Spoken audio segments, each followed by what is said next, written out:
புதுச்சேரி மாநில சட்டமன்ற பொதுத் தேர்தல் வருகிற 9ஆம் தேதி நடைபெற இருக்கக்கூடிய நிலையில் புதுச்சேரியில் நெட்டப்பாக்கம், வில்லியனூர், உழவர்கரை, இந்திராநகர் ஆகிய பகுதிகளில் புரட்சித்தாய் சின்னம்மா அவர்கள் வாக்கு சேகரித்து வருகிறார். தொடர்ந்து தற்போது புதுச்சேரியில் இருக்கக்கூடிய பாகூர் தொகுதிகள் கழகத்தினுடைய கூட்டணி கட்சியாய் விளங்கக்கூடிய செங்கோல் நீதி மக்கள் முன்னேற்ற கழகத்தின் சார்பில் போட்டியிடுகின்ற திரு சத்தியமூர்த்தி அவர்களுக்கு வாக்கு சேகரித்து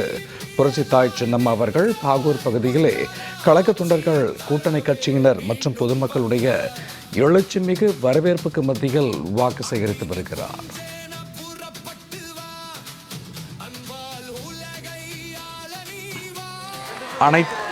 இந்திய புரட்சித் தலைவர் மக்கள் முன்னேற்ற கழக பொதுச் செயலாளர்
ட்ரை பண்ண கொடுக்குறது